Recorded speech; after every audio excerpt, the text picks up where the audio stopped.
falling on Chicago for 3 days straight.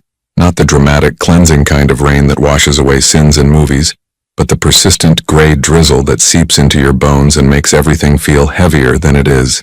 Sarah Mitchell stood at the window of her studio apartment on the south side, watching droplets race down the glass, wondering which one would reach the bottom first. It was 4:47 a.m., and she hadn't needed an alarm clock in years. Her body just knew when it was time.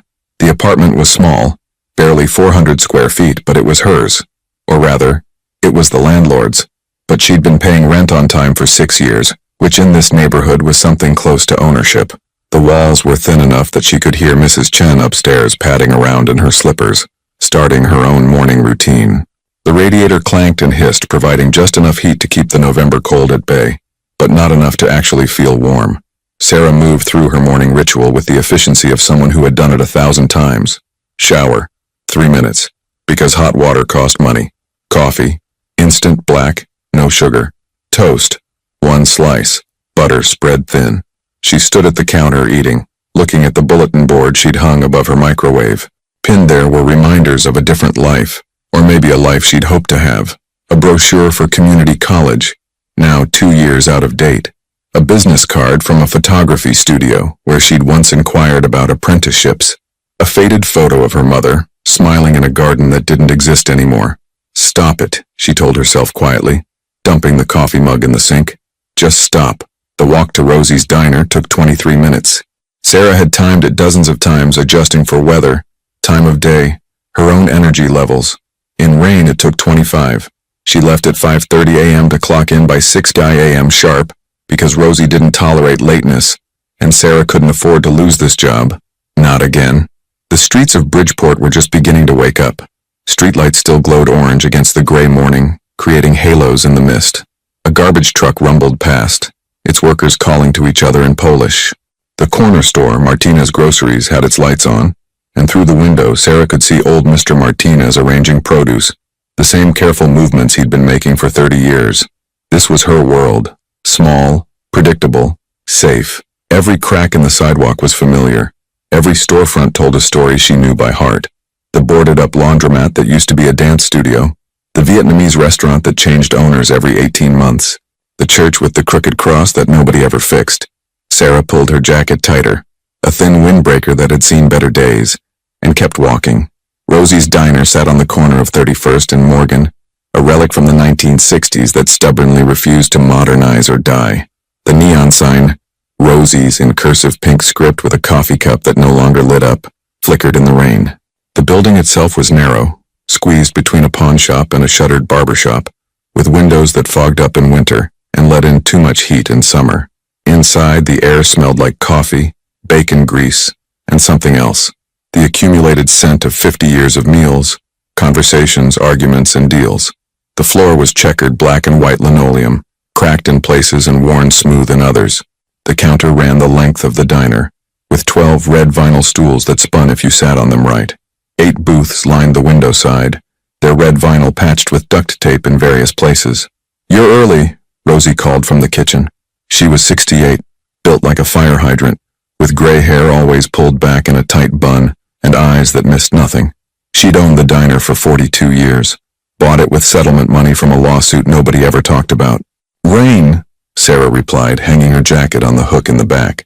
She tied her apron, black with Rosie's embroidered in faded pink thread, and grabbed the coffee pot. "Always rain with you," Rosie muttered, but there was no real criticism in it. "Table 4 needs setup. Eddie's coming in at 7 instead of 8. His daughter's got a school thing." Eddie was the cook, a quiet man in his 50s who made the best hash browns on the south side and never talked about where he'd learned to cook. Sarah nodded and began her opening routine. Fill the napkin dispensers, check the salt and pepper shakers, make sure the ketchup bottles were full and wiped clean. The first customers trickled in at 6:15, regulars mostly. Tommy Chen, who worked construction and ordered the same thing every day. 2 eggs over easy, wheat toast, side of bacon, coffee with cream. Mrs. Washington, who came in after her night shift at the hospital and sat in booth 7, always booth 7, reading her romance novels and drinking decaf. Ray and Pete, the postal workers, who sat at the counter and argued about sports teams with the passion of people who had nothing else to argue about. Sarah knew their orders, their habits, their small talk. She poured coffee before they asked, brought extra cream for Mrs. Washington, made sure Ray got the sports section of the Tribune that someone always left behind. "You're quiet today," Tommy observed as Sarah refilled his coffee. "Quieter than usual." "Just tired," Sarah said, which was true enough. She was always tired. Tired in her bones, tired in her mind, the kind of tired that sleep didn't fix. "You still doing that photography thing?" Mrs. Washington asked without looking up from her book. "You should do that. You got an eye for it." Sarah felt something twist in her chest. "Maybe someday." "Someday never comes if you keep saying someday," Mrs. Washington said, turning a page. "Trust me on that one." The morning shift continued its familiar rhythm. Orders called out, plates delivered, coffee poured, small talk exchanged. The rain kept falling outside, turning the street into a blur of gray and reflected light. Sarah moved through it all on autopilot, her mind somewhere else, somewhere far away from this diner, this neighborhood, this life. At 11:47 a.m., Rosie told her to take a break. "Lunch rush is in 20 minutes, Sarah protested. "Which is why you take a break now. Go, sit, eat something." Sarah sat in the back booth, the one the staff used, with a plate of scrambled eggs she wasn't hungry for. She pulled out her phone, an old model with a cracked screen, and scrolled through messages she'd already read. Her best friend Keisha had texted, "Still on for Saturday? Movie and terrible Chinese food?" Sarah smiled slightly and typed back, "Always." Through the window she watched the city move. A mother hurrying past with 2 kids bundled against the rain. A man in a suit talking urgently on his phone. A police car rolling slowly down Morgan Street. The officers inside scanning the sidewalks with professional boredom. This was life. This was real. Predictable, small, safe. Sarah had no way of knowing that in 13 minutes, everything would change. The lunch rush hit at 12:15, right on schedule. The diner filled with the usual crowd. Office workers from the insurance company 2 blocks over. Construction crews from the development site on Halsted. Students from the community college looking for cheap food. The noise level rose. Conversations overlapping, silverware clinking, the bell in the kitchen ringing as Eddie called out orders. Sarah was carrying 3 plates balanced on her arms, a skill that had taken months to master, when the door opened. The first thing she noticed was the silence. Not complete silence. The diner was too full for that, but a sudden drop in volume, like someone had turned down the dial. Conversations didn't stop completely, but they got quieter, more careful. People glanced toward the door and then away, suddenly very interested in their food. 3 men entered. No, Sarah corrected herself, watching them navigate between tables. Not just men. Men with presence. The kind of people who take up more space than their physical bodies should occupy. The one in front was older, maybe 60, with silver hair combed straight back and a face that looked like it had been carved from granite. He wore an expensive coat. Cashmere, Sarah thought, though she'd never actually touched cashmere, and moved with the careful deliberation of someone whose body hurt, but who refused to show it. His eyes swept the diner with the practiced assessment of someone who always knew the exits, always counted the people, always calculated the angles. Behind him came 2 younger men, both in their 30s, both wearing dark suits that fit too well to be off the rack. They flanked him naturally, like this was a formation they'd walked in 1,000 times. The one on the left had a scar along his jawline. The one on the right kept his hands in his pockets. They took booth 3 by the window. The older man slid in first, his back to the wall facing the door. The 2 younger men sat across from him, blocking him from view of the street. Sarah felt her heartbeat pick up, though she couldn't have said exactly why. There was nothing overtly threatening about them. They weren't loud. They weren't aggressive. They were just wrong somehow. Out of place in this diner the same way a shark would be out of place in a bathtub.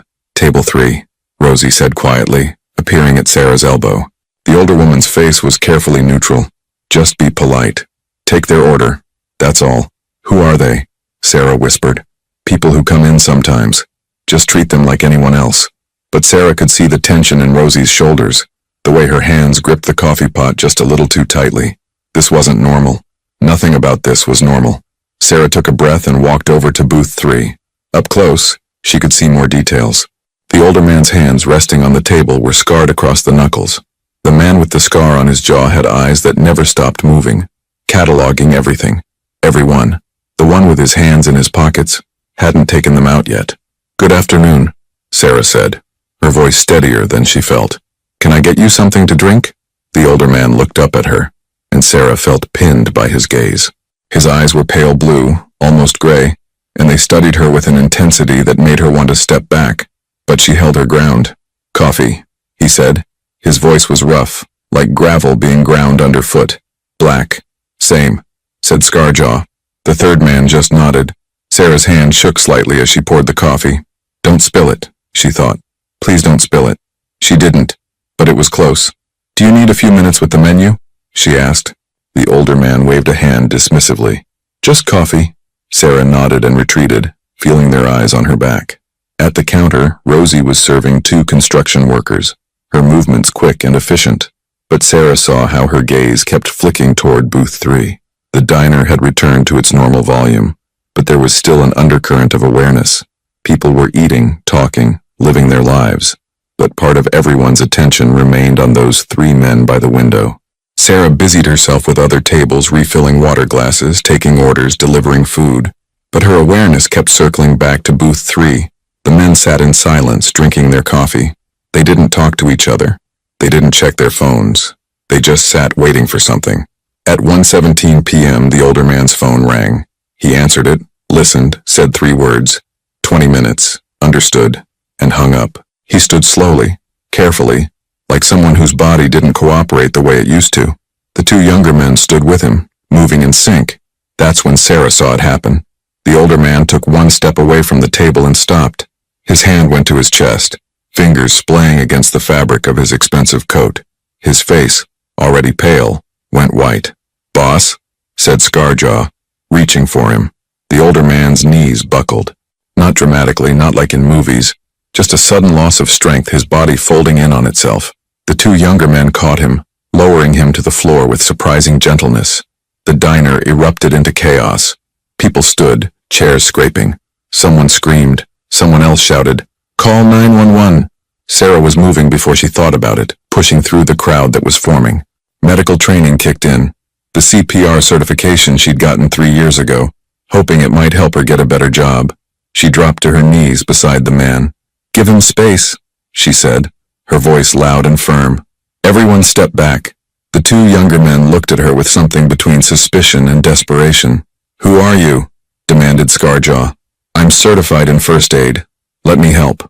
The older man's eyes were open but unfocused. His breathing was rapid and shallow.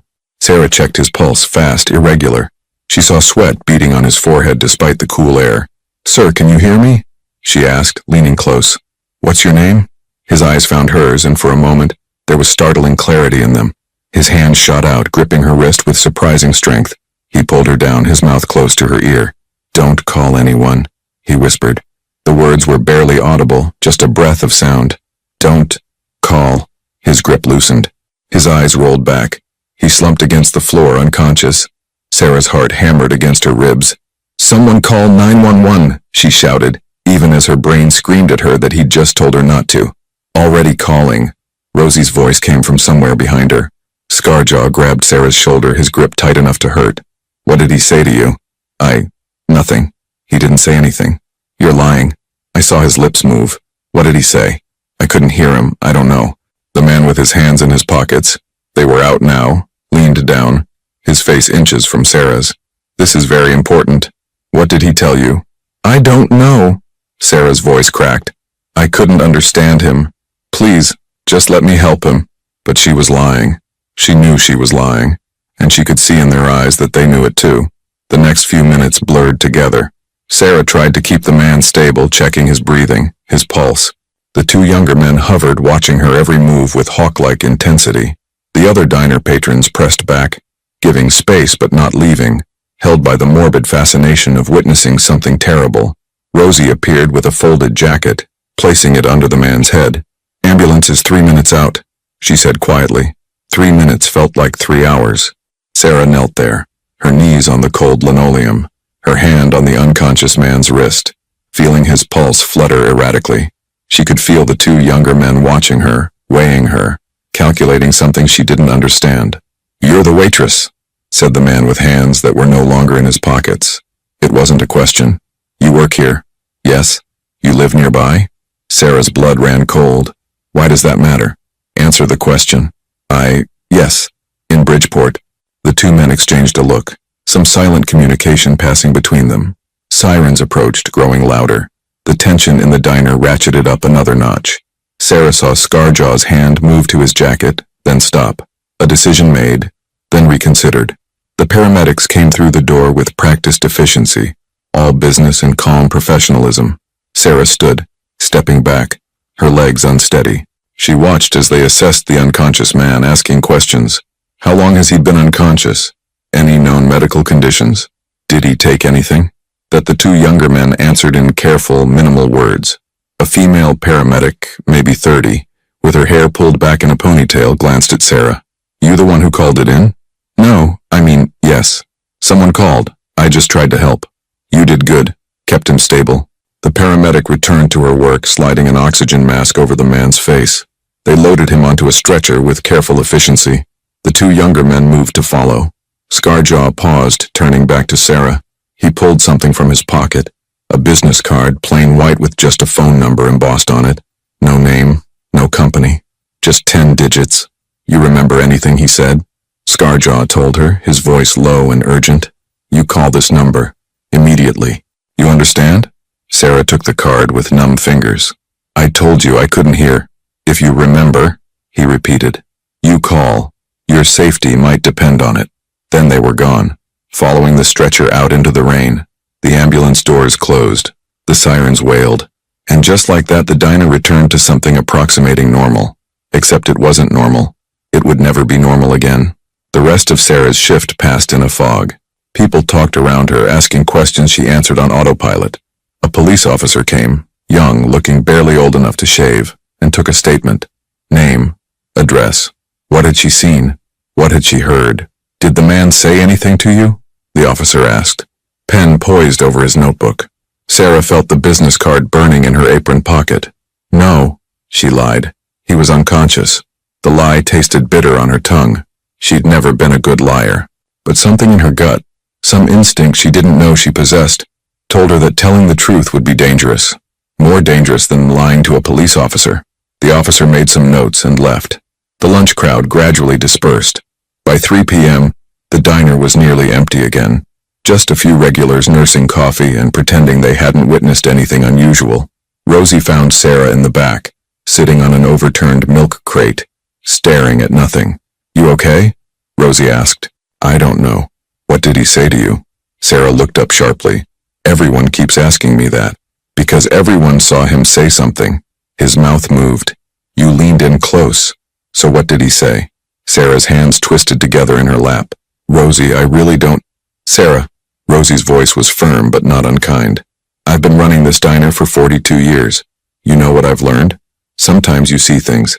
Sometimes you hear things. And sometimes the smartest thing you can do is forget both. I don't understand. That man who collapsed? I've seen him 3 times in the last 6 months. Always with those same 2 men. Always careful. Always watching. You know what kind of people are always watching? Sarah shook her head, though she had a sinking feeling she did know. The kind of people you don't want to remember you, Rosie said. So whatever he said to you, maybe you didn't hear it. Maybe you were too focused on helping to catch the words. Maybe it was just nonsense from a man having a medical emergency. You understand? But they gave me a number to call. Then lose the number. Sarah, listen to me. I like you. You're a good worker, and you deserve better than this job. But you're also young and you think the world makes sense. It doesn't. And people like that man, they live in a part of the world that makes even less sense than usual. Sarah pulled the business card from her pocket, looking at the single phone number embossed on expensive cardstock. He told me not to call anyone. Those were his words. Don't call anyone. Rosie was quiet for a long moment. Then she sighed, a sound that carried years of weariness. And are you going to listen? I don't know. Well, you better figure it out, because something tells me this isn't over. Sarah's shift ended at 4 p.m. She changed out of her apron, put on her thin jacket, and stepped out into the rain. The street looked the same as it had that morning. The same cracked sidewalk, the same familiar storefronts, the same gray sky. But it all felt different now, like she was seeing it through a warped lens. She walked home, the business card in her pocket feeling like it weighed 10 pounds. Her mind kept replaying the moment. his hand gripping her wrist, his breath hot against her ear. Those 3 words that made no sense. Don't call anyone. But call who? The police. They'd already been called. The ambulance? Same thing. So what had he meant? Unless... Sarah stopped walking, standing in the middle of the sidewalk while rain soaked through her jacket. Unless he'd meant don't call anyone from his world. Don't contact his people. Don't reach out. But why? And why tell her? A waitress who was a complete stranger. She started walking again, faster now. Her apartment building came into view, its familiar shabby exterior somehow menacing now. She climbed the 3 flights of stairs, her wet shoes squeaking on the linoleum. Inside her apartment, Sarah locked the door, then checked it twice. She pulled the curtains closed.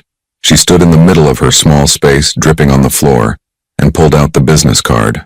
Just a number. No name. No explanation. She should throw it away. That's what Rosie had advised.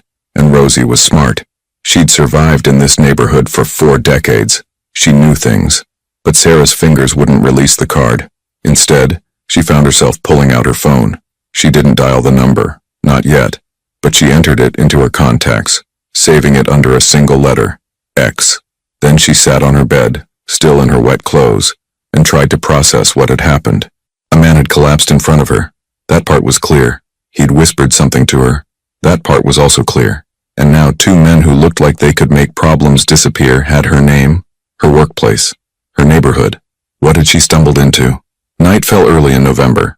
By 5:30 p.m. it was fully dark, the streetlights casting pools of orange light on wet pavement. Sarah had changed into dry clothes, sweatpants and an old college sweatshirt from a school she'd never attended, bought at a thrift store. She'd made dinner, ramen noodles with an egg stirred in, the extent of her culinary abilities, and eaten it without tasting anything. Now she sat by her window, curtain pulled back just enough to see the street below. She told herself she was being paranoid, told herself that Rosie was right, that she should just forget the whole thing.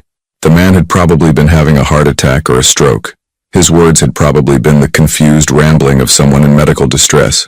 The 2 men with him had probably just been protective associates, worried about their boss or friend or whatever he was. Probably. But Sarah kept watching the street anyway. At 7:23 p.m., she saw it. A black car, expensive looking, driving slowly down her street. Too slowly. It passed her building once, then circled the block and passed again. Her heart started hammering. It's nothing, she told herself. Just someone lost. Looking for an address. The car passed a 3rd time. Sarah stepped back from the window, her breath coming faster. She was being ridiculous. Paranoid. There was no reason to think that car had anything to do with her. Except there was. Because men in expensive coats didn't collapse in diners in Bridgeport by accident. And men with scars on their jaws didn't give out business cards with untraceable numbers unless they expected those numbers to be used. Her phone buzzed, making her jump. She grabbed it, heart in her throat. Text from Keisha. You okay? You've been weird all day. Sarah stared at the message. How could she possibly explain? She typed back. Long day. Just tired. Wanna talk? Tomorrow. Promise. She set the phone down and returned to the window. The black car was gone.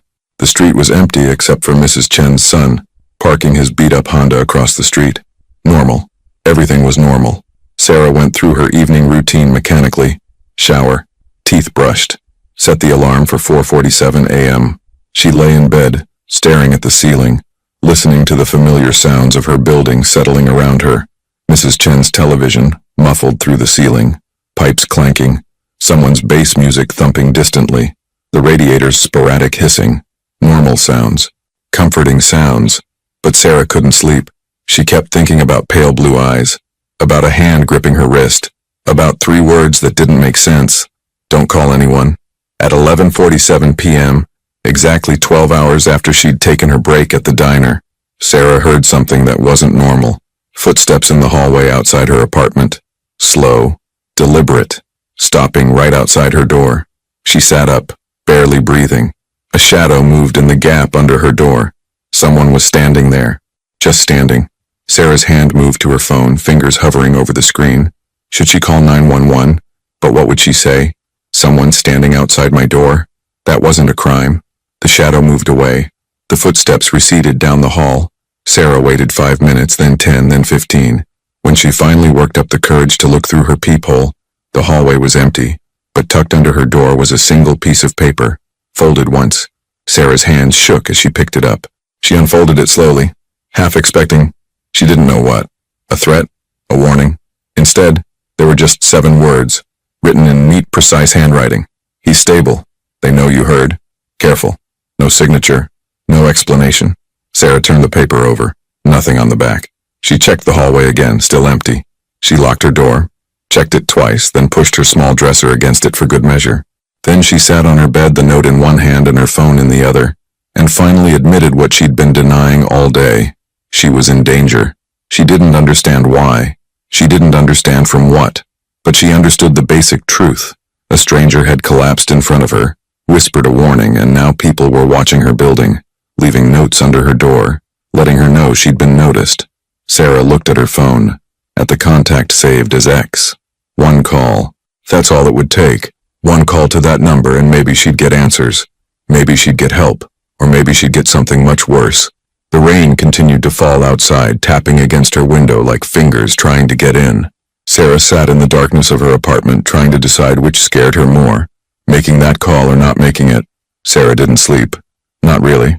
She drifted in and out of consciousness, her mind cycling through the events of the previous day like a film reel stuck on repeat. Every time she started to sink toward actual sleep, her eyes would snap open, her heart racing, convinced she'd heard footsteps in the hallway again.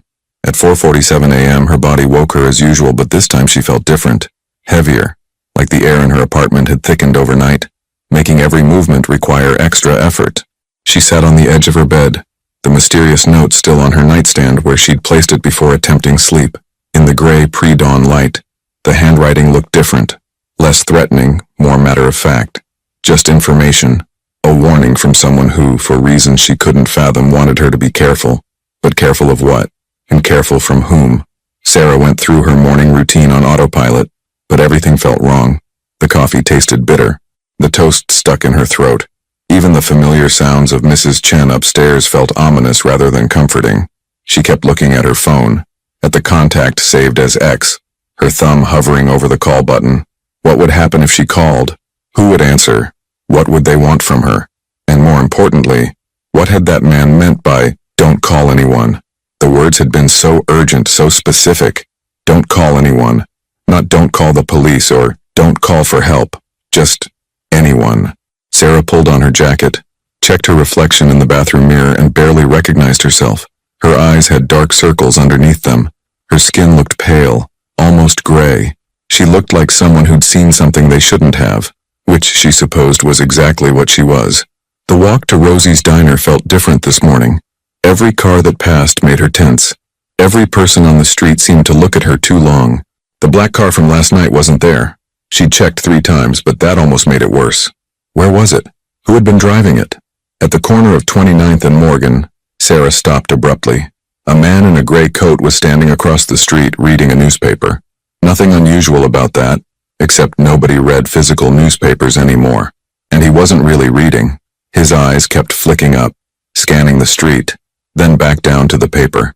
Sarah started walking again, faster. When she reached the next corner and glanced back, the man was gone. Paranoia, she told herself. You're being paranoid.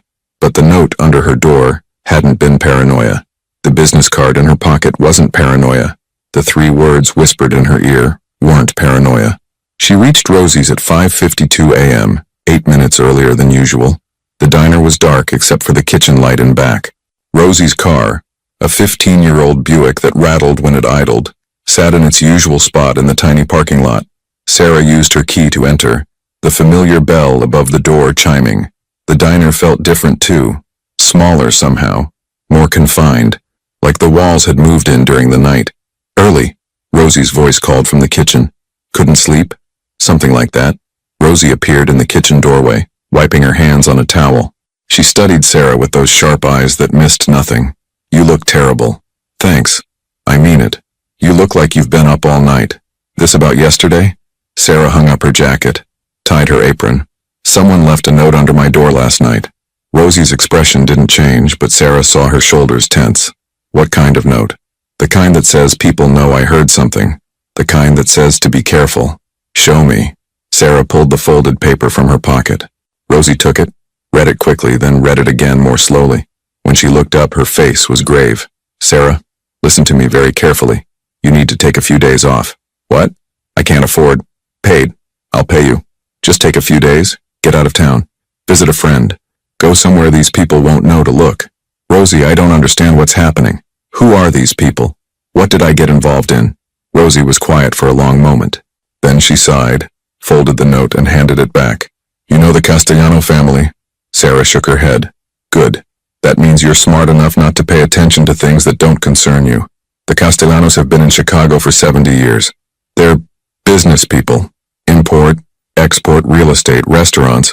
All legitimate, all above board. But they're also the kind of business people who have other business. The kind nobody talks about. The kind where if someone collapses in a diner and whispers something to a waitress, people pay attention. Sarah felt cold spreading through her chest. The man from yesterday, he's Castellano. Vincent Castellano, the head of the family. Or he was until yesterday. Word on the street is he's in ICU at Northwestern Memorial. Stroke, they're saying. Bad one. And the two men with him? His nephew Marco, the one with the scar, and Anthony Russo, his driver. Both loyal. Both dangerous if you cross them. But also, Rosie hesitated, also the kind of men who respect certain things. Honor. Debts. People who help when they didn't have to. I was just doing what anyone would do. Exactly. Which means they probably see you as, I don't know, an innocent. Someone who got caught up in something by accident. But Sarah, that doesn't mean you're safe. Because if Vincent told you something before he passed out, and if that something is important, then you're valuable. And valuable can be just as dangerous as being a threat. Sarah leaned against the counter, her legs suddenly weak. What am I supposed to do? Take the few days off, let things settle. These situations, they have a way of resolving themselves. Vincent either wakes up or he doesn't. The family either stabilizes or it doesn't. But either way, in a few days, you'll be old news. Just another witness to another medical emergency. It made sense, it was logical. It was the smart thing to do. So why did Sarah feel like running away was exactly the wrong choice? Sarah worked her shift in a daze. The usual morning regulars came in. Tommy Chen, Mrs. Washington, Ray, and Pete. She poured coffee, took orders, delivered food, made small talk. But part of her mind was always elsewhere, always cycling through her options. Option 1. Take Rosie's advice. Leave town for a few days. Hope this all blows over. Option 2. Call the number on the business card. Get answers. Maybe get help. Option 3. Go to the police. Tell them everything. Let them handle it. Except option 3 felt wrong the moment she thought of it. Vincent Castellano had told her specifically not to call anyone. And if Rosie was right about corruption in law enforcement, she hadn't said it directly, but Sarah could read between the lines, then going to the police might be the most dangerous thing she could do. At 10:15 a.m., the decision was made for her. A man walked into the diner, not one of the regulars, mid-40s with dark hair going gray at the temples, wearing a navy suit that was expensive but not flashy. He had the same careful awareness as the men from yesterday, eyes scanning the room, cataloging exits, assessing threats. But something about him felt different, less aggressive, more measured. He sat at the counter, 2 stools away from Ray and Pete. When Sarah approached with the coffee pot, he smiled. It was a tired smile, the kind that didn't quite reach his eyes. Coffee, please, black. Sarah poured, her hand steady, despite the anxiety churning in her stomach. Do you need a menu? No, thank you, just coffee. And a moment of your time when you have it. Sarah's heart started hammering. I'm working. I can see that. I can wait. He said it easily, casually, but Sarah heard the steel underneath. This wasn't a request. This was a polite command. She served 2 more tables, refilled water glasses, put in an order for table 6. All the while, she felt the man's eyes on her. Not threatening exactly, more like evaluating. Finally, during a lull, Rosie nodded toward the back. Take your break. The man stood when Sarah did, following her to the back booth, the staff booth. They sat across from each other, and Sarah felt trapped, even though she could see the front door from here, could see Rosie watching from behind the counter. My name is Daniel Russo, the man said. Anthony from yesterday. He's my younger brother. Sarah said nothing, waiting. You helped Mr. Castellano yesterday. My brother told me. He said you were calm, professional, that you knew what to do. I'm CPR certified. More than that, You kept your head when others panicked. That matters. Daniel pulled out his phone, swiped to a photo, turned it so Sarah could see. It showed an older man in a hospital bed. Tubes and wires everywhere, eyes closed. Vincent Castellano. He's alive because of you. Because you kept him stable until the paramedics arrived. I just did what anyone would. Please. Daniel's voice was gentle but firm. Let's not pretend. You did something remarkable. And Mr. Castellano, in what might have been his last conscious moment, told you something. We need to know what. There it was. The real reason for this visit. Sarah chose her words carefully. He told me not to call anyone. Daniel's expression didn't change, but Sarah saw something flicker in his eyes. Surprise? Concern? Those were his exact words? Yes. Don't call anyone.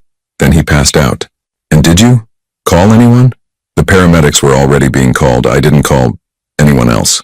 Daniel was quiet for a long moment, studying her. Sarah felt like she was being x-rayed. Every thought and feeling laid bare.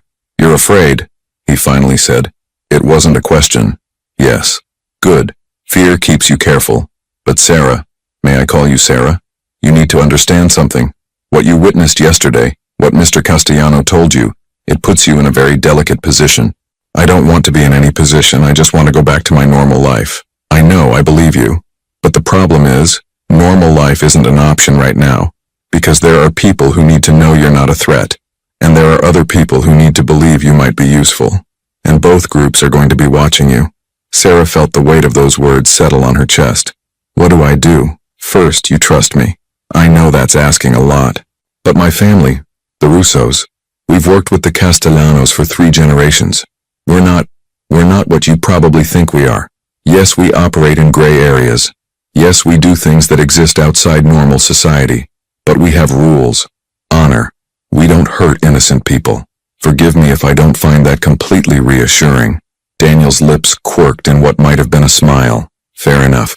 Let me put it differently. Mr. Castellano is like a father to me. I've known him since I was 8 years old. He taught me how to play chess. He came to my college graduation. When my wife died 5 years ago, he sat with me for 3 days straight. Didn't say a word. Just sat there so I wouldn't be alone. Sarah saw real emotion in Daniel's eyes now. Real grief. The fact that his last conscious words were to protect you, Daniel continued. That means something. It means he saw something in you. Innocence, maybe. Or maybe he just recognized someone who was in the wrong place at the wrong time and didn't want you to pay for his mistakes. What mistakes? Daniel glanced around the diner, then back to Sarah. Not here. Not now. But I need you to understand. When Mr. Castellano told you not to call anyone, he wasn't being paranoid. He was protecting you. Because right now, in our world, there are people who can't be trusted. People in law enforcement. People in our own organization.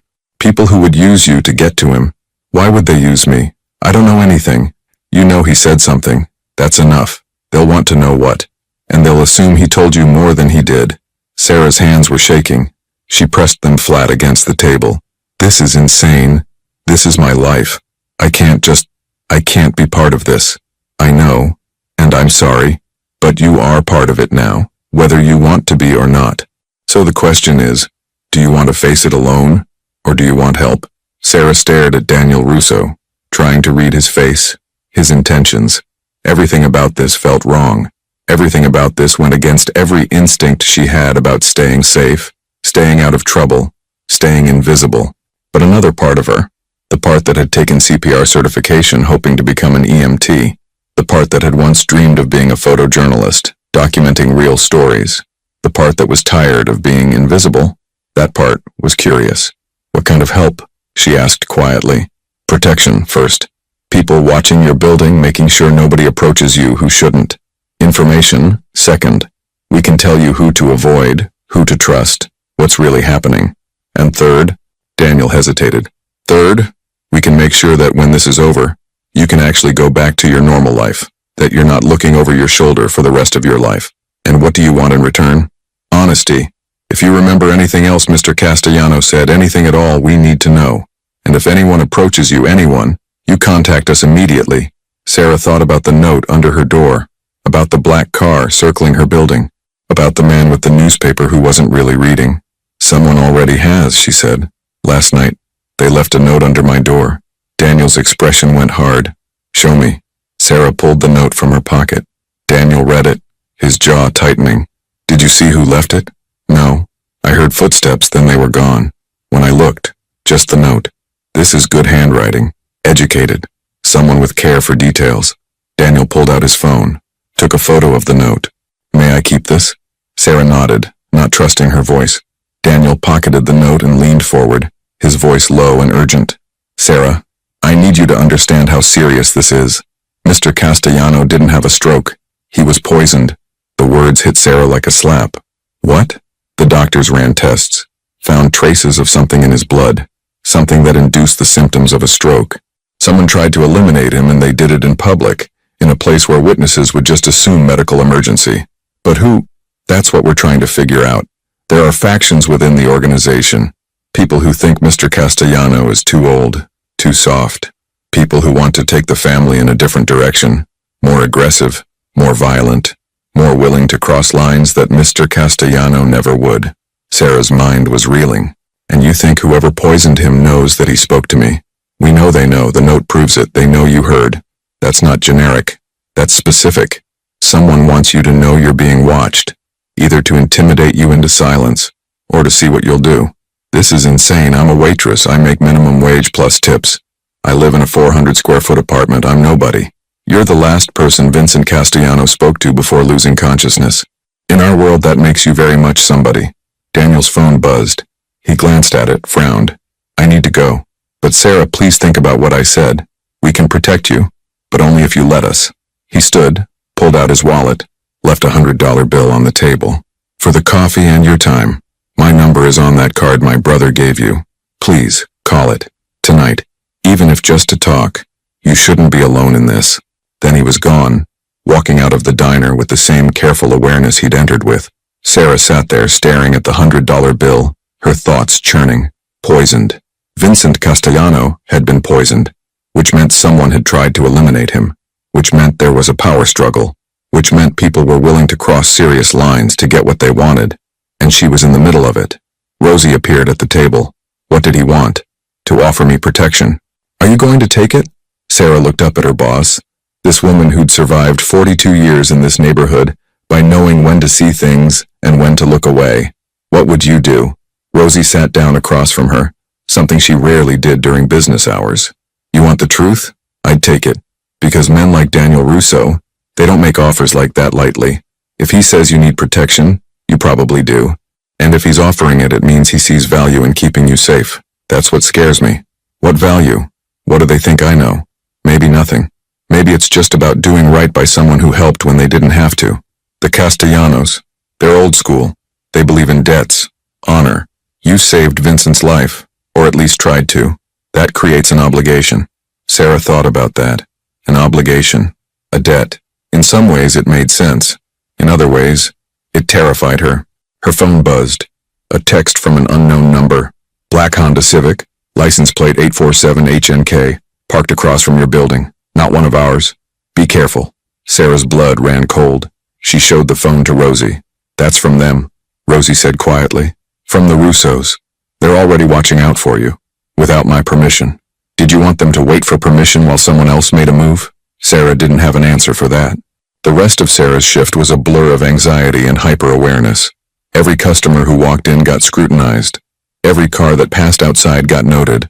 She found herself memorizing license plates, facial features, patterns of behavior. This was insane. This was not her life.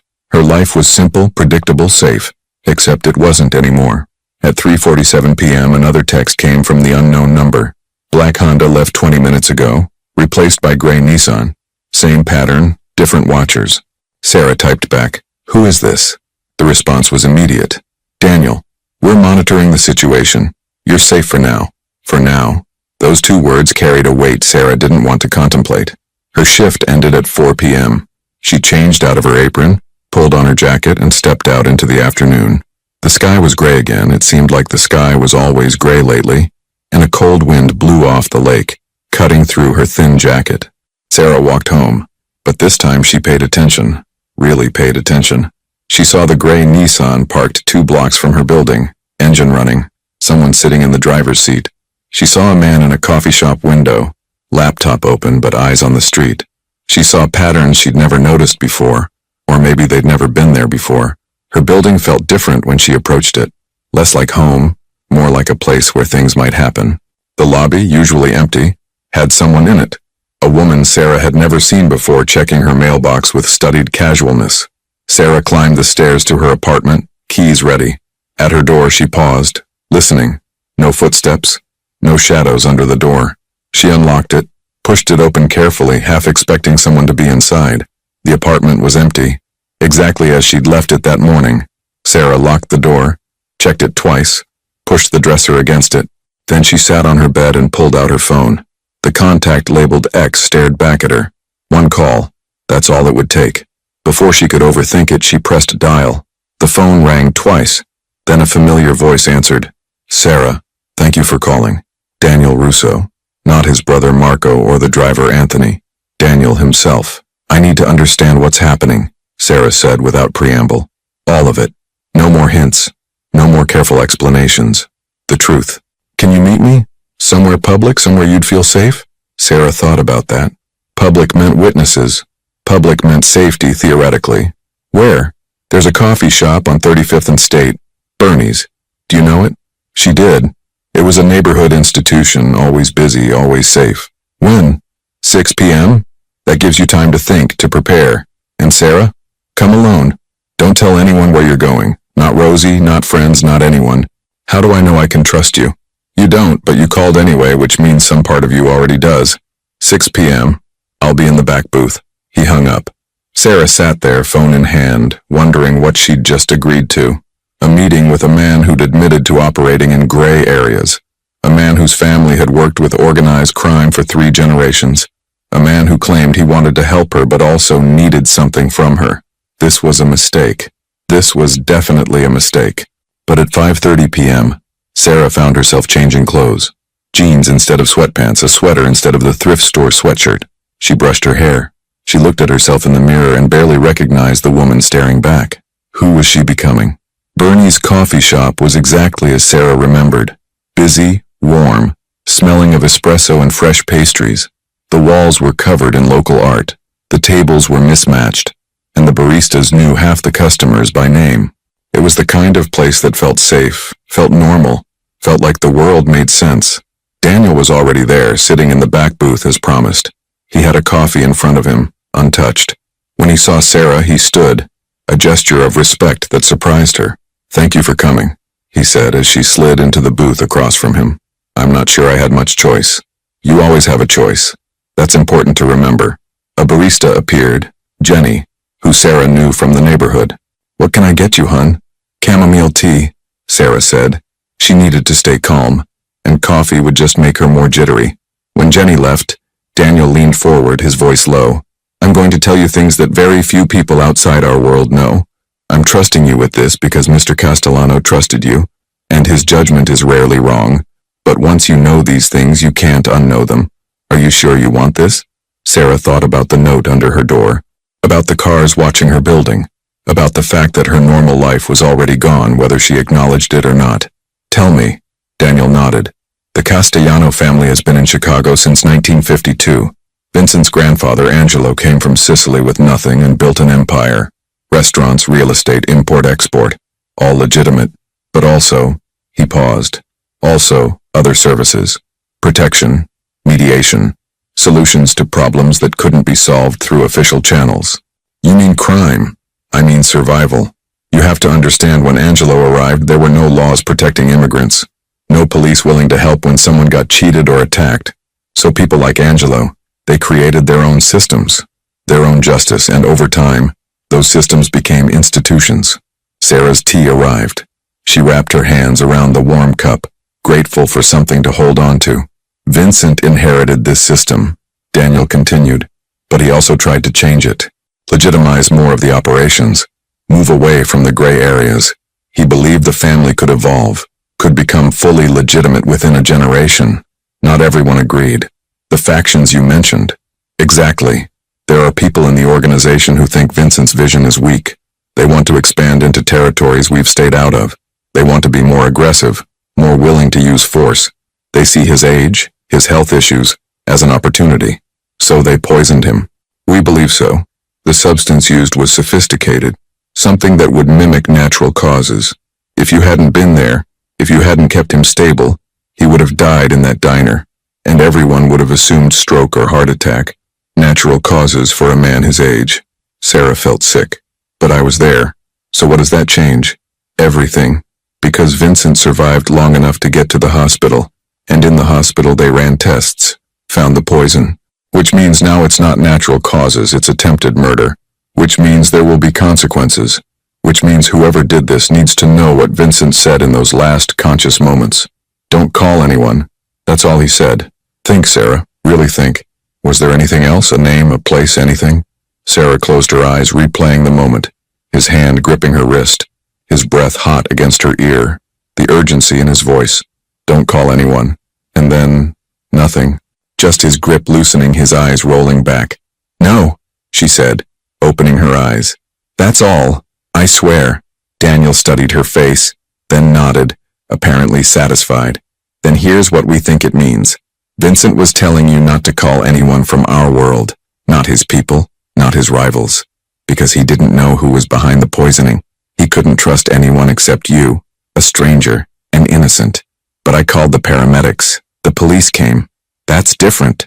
That's outside our world. That's exactly what he wanted. Official channels, documentation, oversight, it protects you and it protects him. Sarah absorbed this. So what happens now? Now we keep you safe while we figure out who's responsible. We've already identified 3 possible factions within the organization. Each has motive. Each has opportunity. We're working to narrow it down. And me? What do? You go back to your normal life as much as possible. Work at the diner. See your friends. But you stay alert. You contact me if anything unusual happens. And you let us handle the protection. What does that mean exactly? Protection? It means there will always be someone watching your building. Someone following you to and from work at a distance. Someone making sure nobody approaches you who shouldn't. Sarah's hands tightened on her teacup. You mean I'm under surveillance? We mean you're being kept safe. There's a difference. Is there? Daniel's expression softened. I know this isn't what you wanted. I know it feels intrusive and scary. But Sarah, the alternative is much worse. These people, whoever poisoned Vincent, they're ruthless. They're willing to eliminate obstacles. Right now, you're potentially an obstacle. Our presence makes you less of a target because it shows you're under our protection. It's a deterrent. And if it's not, if they decide I'm worth the risk, then you'll have trained people nearby who can respond immediately. But it won't come to that. We're very good at what we do.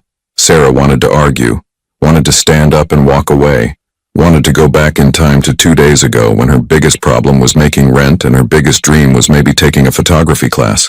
But she couldn't, because Daniel was right. She was already in this. The only question was whether she faced it alone or accepted help. How long? She asked quietly. Until Vincent wakes up and can tell us what happened? Or until we identify and handle whoever's responsible? A week, maybe 2. And then I can go back to normal? Then you can go back to normal. With our gratitude and our protection if you ever need it again. The Castellanos don't forget debts, Sarah. You helped Vincent when he needed it most. That means something. Sarah sipped her tea, barely tasting it. I need to think about this. Of course. But while you're thinking, our people will still be watching. Because whether you officially accept our help or not, we're not going to let anything happen to you. Vincent would never forgive us. He stood, leaving cash on the table for both their drinks. Call me anytime, day or night. That number goes straight to me. And Sarah, I know this is terrifying, but you're stronger than you think. You proved that yesterday in the diner. Then he was gone, leaving Sarah alone with her cooling tea and her racing thoughts. Sarah sat in Bernie's for another 20 minutes, staring into her tea, trying to process everything. Around her, life went on normally. Students studying for exams, couples on dates, friends catching up. Normal people living normal lives, unaware that their waitress from Rosie's diner was sitting 5 feet away, embroiled in something out of a crime drama. Her phone buzzed. A text from Keisha. Still weird. What's going on?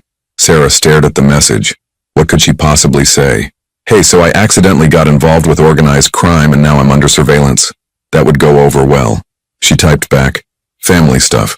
Nothing serious. Rain check on Saturday? You know I'm here if you need to talk. I know. Love you. Love you too. Sarah paid for her tea. Daniel's cash more than covered both drinks, and stepped out into the evening.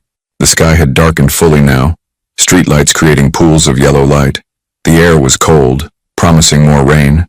She started walking toward her apartment, hyper-aware of everything around her. And yes, she saw them now. The watchers. A man across the street keeping pace with her. A car crawling slowly 2 blocks back. They weren't even trying to hide it anymore. Or maybe they were trying to be visible, trying to let her know she was protected. The thought should have been comforting. Instead, it made her feel like prey, circled by predators who claimed to be protectors. Sarah reached her building, climbed the stairs, unlocked her apartment. Inside, she went through the now familiar routine. Lock the door, check it twice, push the dresser against it. Then she sat on her bed and made a decision. She pulled out her phone and called Daniel's number. He answered on the first ring. "Sarah, I'll accept your help," she said, "but I have conditions." "Name them." "First, I need to know who's watching me and when. I need to feel like I have some control over my own life." "Agreed. I'll send you photos and names of our people. You'll always know who's nearby."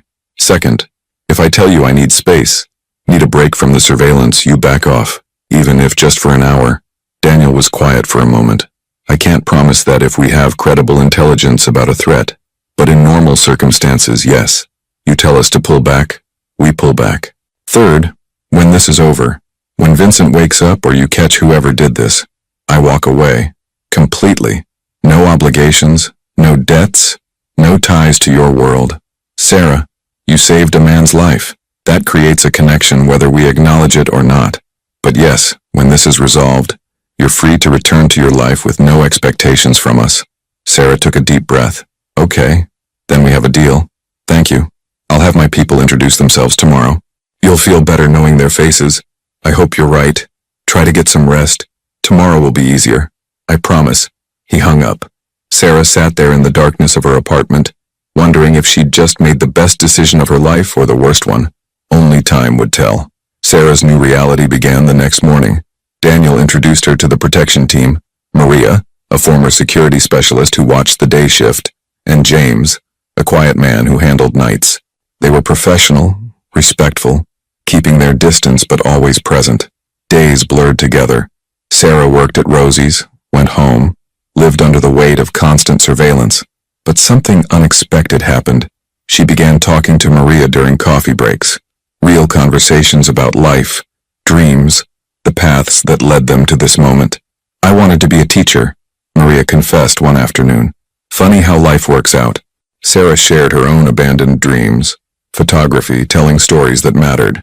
For the first time in years, speaking them aloud made them feel possible again. Then Daniel called with news. Vincent was waking up. But there was a problem. Someone inside the hospital was asking questions. Someone who shouldn't know Vincent could communicate. "We need to move him," Daniel explained. "But we need someone he trusts to be there when he wakes fully. Someone innocent." Sarah understood before he asked.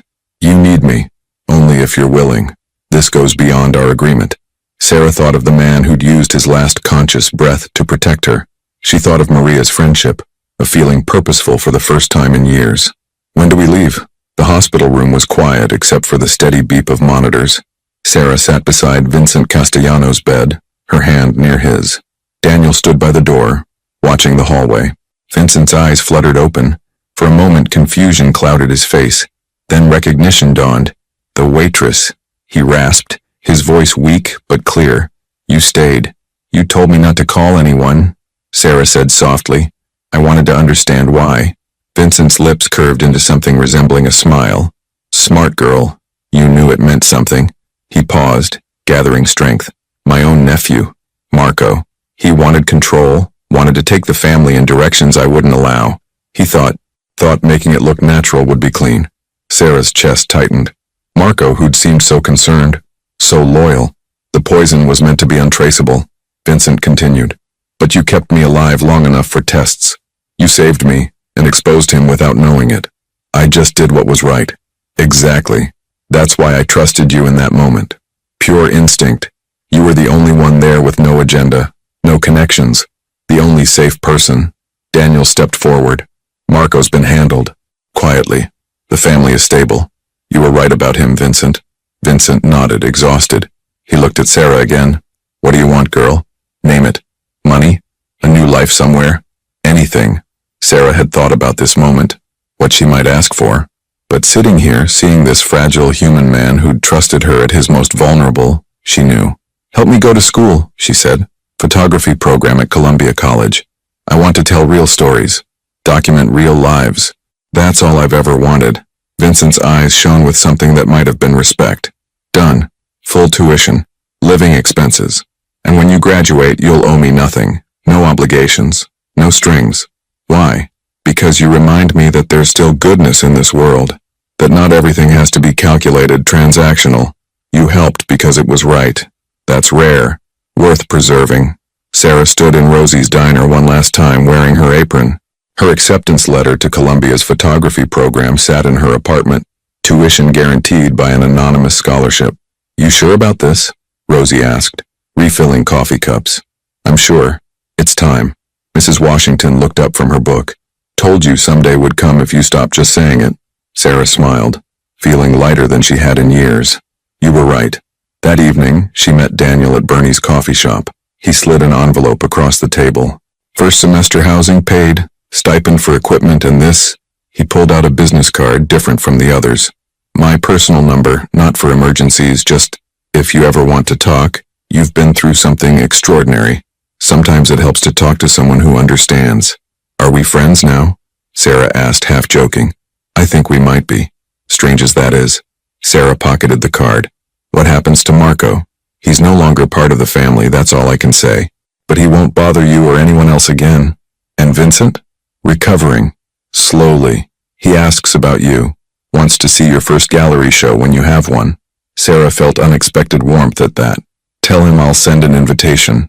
Sarah sat in her Columbia dorm, editing photos for her documentary project. Invisible Lives. Stories from Chicago's working class.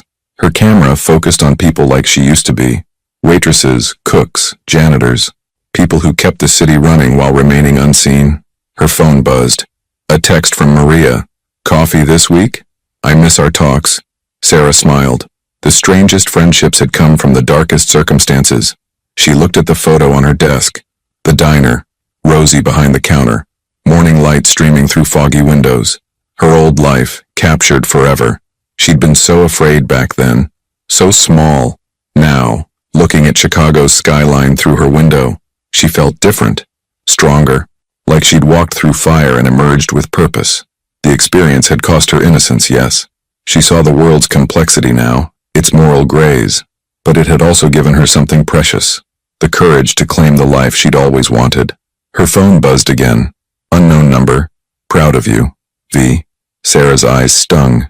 She typed back, thank you, for everything.